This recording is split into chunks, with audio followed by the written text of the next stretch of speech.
Hi viewer, please watch, like, share and subscribe our YouTube channel. There is a lot of practice material available on our YouTube channel. Thank you. Hear a number of different recordings, and you will have to answer questions on what you hear. There will be time for you to read the instructions and questions, and you will have a chance to check your work. All the recordings will be played once only. The test is in 4 sections. Write all of your answers in the listening question booklet.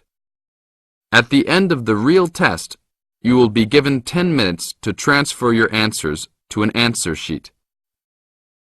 Now turn to section 1 of your booklet. You will hear part of a tutorial between 2 students and their tutor. The students are doing a research project to do with computer use. First, you have some time to look at questions 1 to 5. In the exam, you would have 30 seconds to look at the questions. Pause the recording for 30 seconds now. Now listen carefully and answer questions 1 to 5. Dr. Barrett? Sammy, come in. Is Irene with you? Yes. Good. Sit down. Right, we're looking at how far you've got with your research project since we last met. You decided to do a survey about computer facilities at the university, didn't you? That's right. We decided to investigate the university's open access centres and, in particular, the computer facilities. Lots of the students are having trouble getting access to a computer when they need one, so we thought it would be a useful area to research. Good, fine. It's not a topic anyone has looked at before, as far as I know, so it's a good choice. So, what background reading did you do? Well, we looked in the catalogues in the library, but we couldn't find much that was useful. It's such a specialised subject, hardly anything seems to have been published about it. And as well as that, the technology is all changing so quickly. But the Open Access Centre has an online questionnaire on computer use that it asks all the students to do at the end of their first year, and the supervisor gave us access to that data, so we used it as a starting point for our research. It wasn't exactly what we needed, but it gave us an idea of what we wanted to find out in our survey. Then we designed our own questionnaire. And how did you use it? We approached students individually and went through our questionnaire with them on a one-to-one basis. So you actually asked them the questions? That's right. We made notes of the answers as we went along, and actually we found we got a bit of extra information that way as well, about the underlying attitudes of the people we were interviewing, by observing the body language and things like that. How big was your sample? Well, altogether we interviewed a random sample of 65 students, 55% male and 45% female. And what about the locations and times of the survey? We went to the 5 open access computer centres at the university, and we got about equal amounts of data at each one. It took us 3 weeks. We did it during the week, in the day and in the evenings. Not the weekends? No. So presumably your respondents were mostly full-time students? Yes. Oh, you mean we should have collected some data at the weekends from the part-time students? We didn't think of that. Okay, it's just an example of how difficult it is to get a truly random sample. So, how far have you got with the analysis of results? Well, everyone agreed there was a problem, but we're more interested in what they think should be done about it. The most popular suggestion was for some sort of booking system. About 77% of the students thought that would be best, but there were other suggestions. For example, about 65% of people thought it would help if the opening hours were longer, like 24 hours a day. Before you hear the rest of the talk, you have some time to look at questions 6 to 10. In the exam, you would have 20 seconds to look at the questions. Now listen and answer questions 6 to 10. So, what other suggestions did people come up with? Well, actually, the main reason why people can't get to a computer is because so many students are using them for personal emails or just surfing the web. So one solution would be to have some computer rooms for recreational use and some for people to do serious work in. The trouble is, quite often people do their work, then they want to check their emails. And it would be a nuisance if you had to get up and go to another room and log on again just for that. Another problem is that during the day, tutors book whole blocks of computers for complete sessions, so several people said there should be restrictions on block bookings. But the trouble is, the classes need the computers. There's nothing else they can use. Some people said the whole problem would be solved if the university would just buy more computers, but other people said it might make things better for a bit, but it wouldn't really solve the problem permanently. You can't just solve the problem by throwing money at it. And with the suggestion that the computer room should stay open round the clock, some people did point out that there'd have to be someone around all the time to make sure the equipment didn't get stolen, especially at night. So a booking system seems to be the best suggestion. Yes. Apparently some universities have a sort of queuing system. It means the staff at the open access centres have to organise it, but people say it works quite well. You go along, and if there isn't a computer free just then, you're given a numbered ticket, and then when your number is called out, you have the next available computer. Or it can be done electronically as well, but that's more complicated, and it isn't really necessary. Good. So, now let's discuss...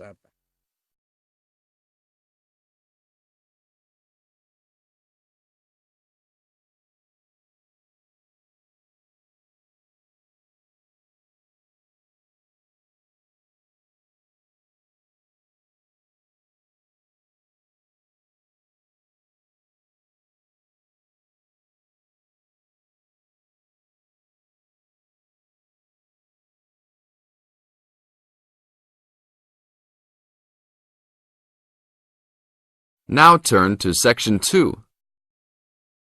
Section 2. You are going to hear a talk given by Madeline.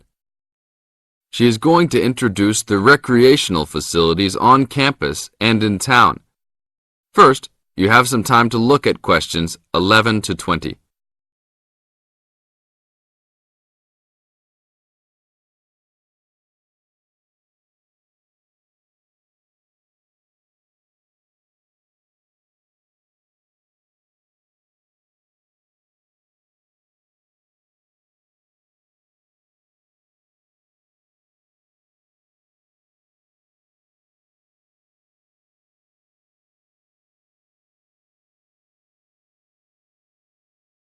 As you listen to the talk, answer questions 11 to 20. Well, good morning, everybody. My name's Madeline Stewart, and I'm here to tell you about the recreational facilities available on campus, and also to tell you something about what the town has to offer. You may already know that your Students' Union membership also includes membership of the Sports Union, which provides a range of sporting and recreational facilities on campus, much the same as those in most British universities. The Sports Union has football, tennis, and cricket teams in local competitions. And really, most sports are catered for in some way on campus, even if they're just social matches. In the building itself, there are fitness classes and a full gym, including weights. The Sports Union can also provide cheap tickets to some major sporting events. And to keep you up to date with everything available, there's a weekly newsletter distributed around the campus. You should check this to find out the names and phone numbers of the contact people for each sport or activity you're interested in. Yes, did you have a question? Yes, apart from what you've just said, does the Sports Union offer individual help in any of its activities, for example, in getting fit and healthy? Yes, we do. The Sports Union has a fitness assessment clinic every Friday, staffed by the resident sports trainer, who can provide advice on the best program for you and refer you to various charts. I'm sure you all realize that for any medical assessment or health problem, you should go to the University Medical Service. The sports trainer can also advise you on a suitable training program using the weights. And now on to Ashbury. For a town of its size, Ashbury has some unusually good leisure and sporting facilities, most of which are near the center of town and easily reached by bus from this campus. There's a new, well, almost new, Olympic-sized swimming pool.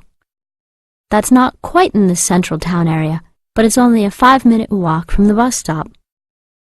Above the pool, there's a high-tech fitness center that any of you more serious fitness lovers would need to check out.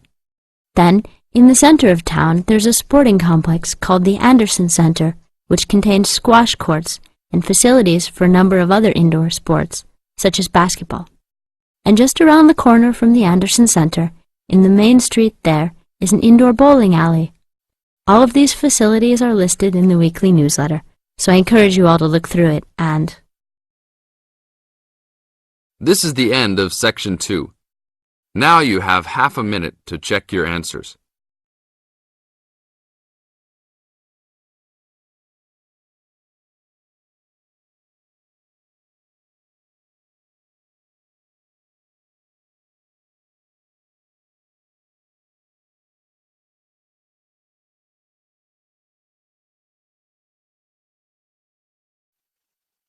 Now turn to Section 3. Section 3. You will hear a conversation between a tutor and two students who are preparing for an English literature test. First, you have some time to look at questions 21 to 24.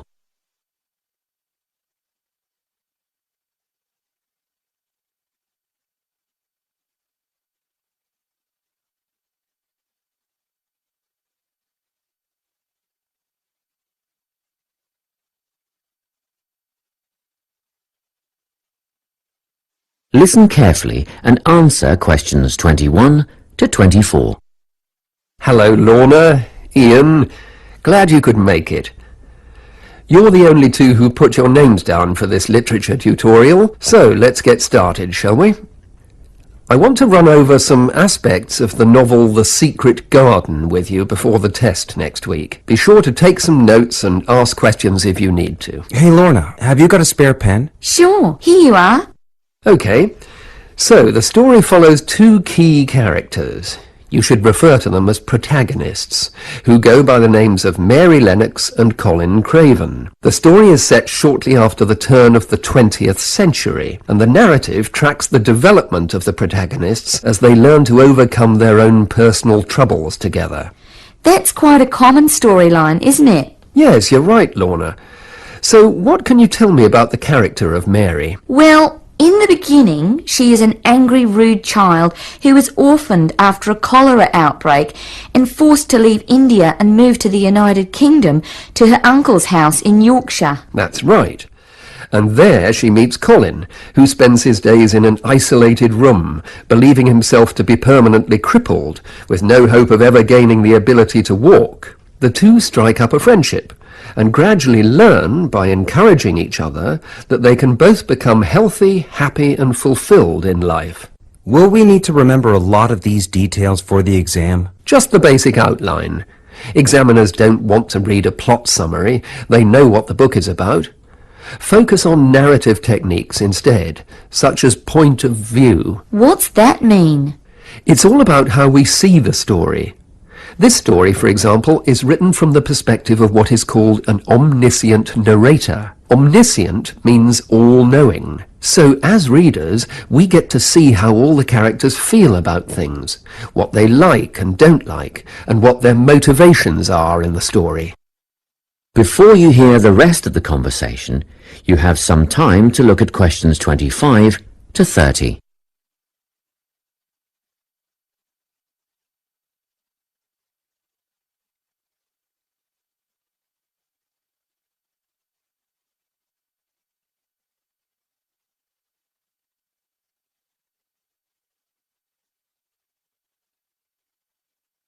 Now listen and answer questions 25 to 30. Won't it be hard to write a technical analysis?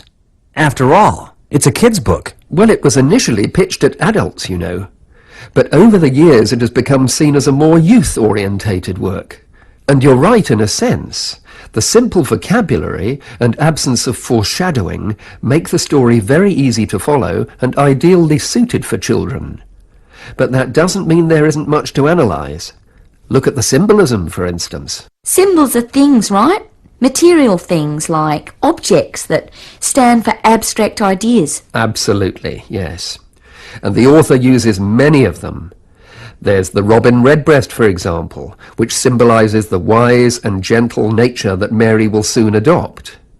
Note that the robin is described as not at all like the birds in India. Roses are used as well, as a personal symbol for Mistress Craven.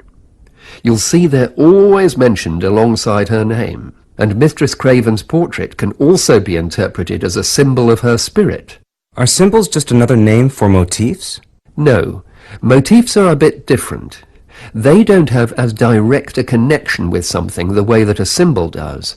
Motifs are simply recurring elements of the story that support the mood.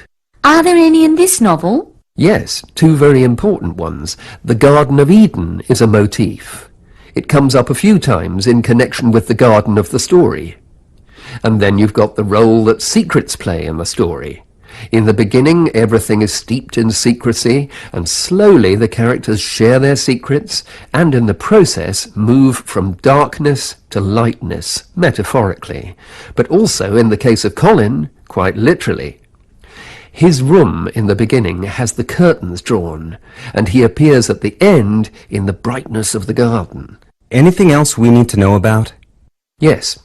Nearly all novels explore universal concepts that everyone has experienced. Things like love, family, loneliness, friendship. These are called themes.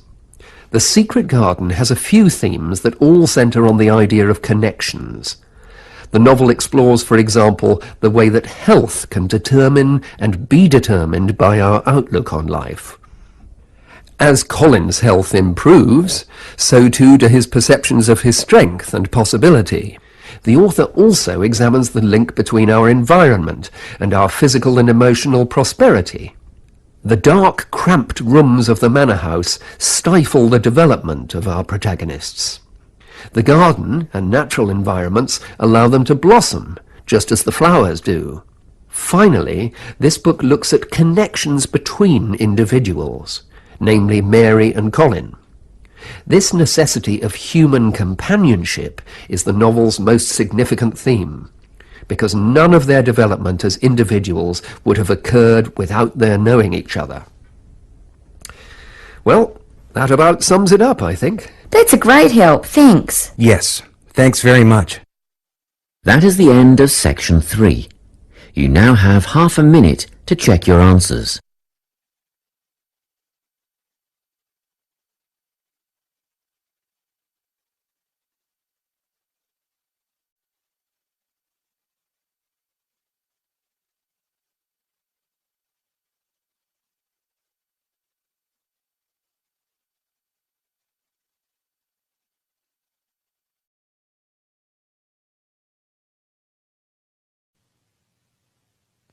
Now turn to section 4.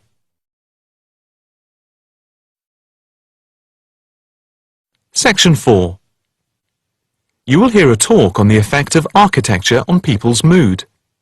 First, you have some time to look at questions 31 to 40.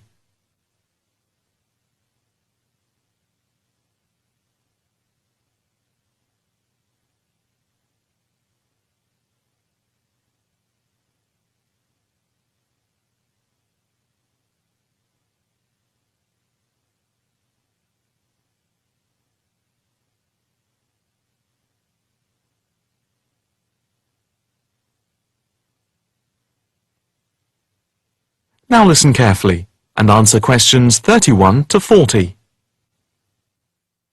My group has been doing a project on the importance of architecture in people's lives and whether it has any impact on the lives of people in general.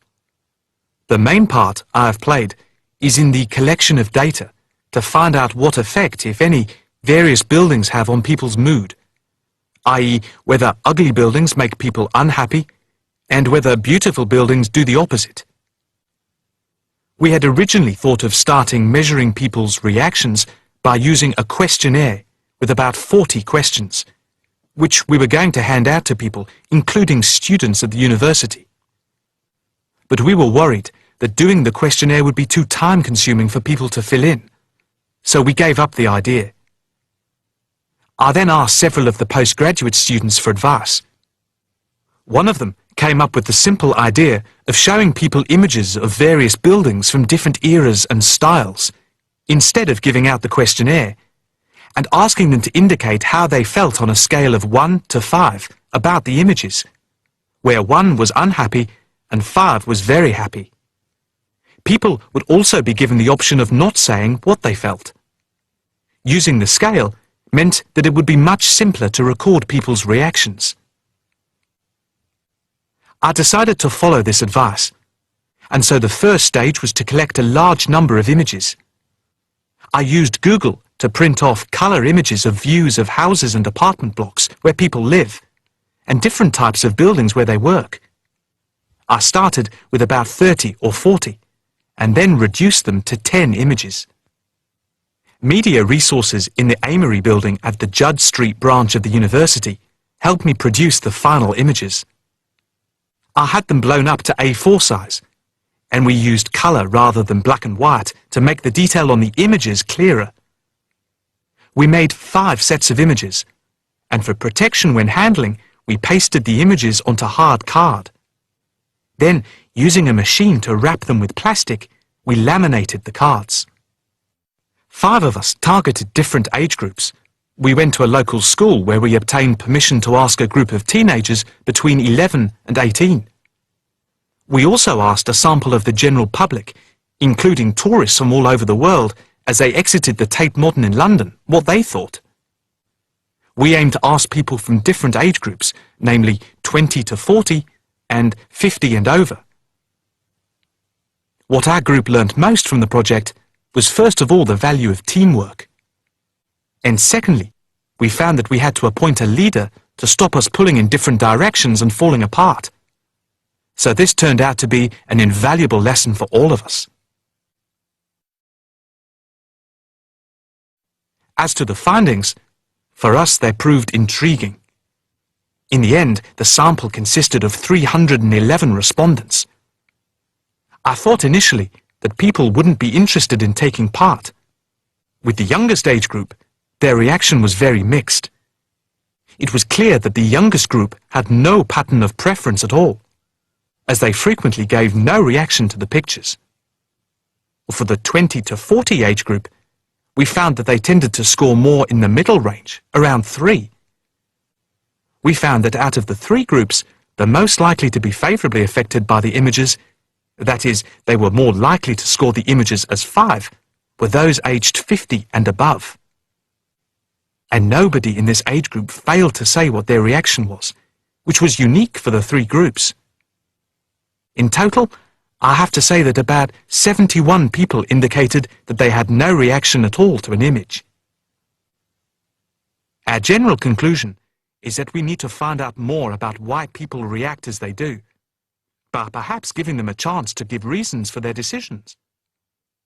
I would like to finish there and give my teammates a chance to add anything I've missed or take any questions or suggestions. That is the end of section 4. You now have half a minute to check your answers.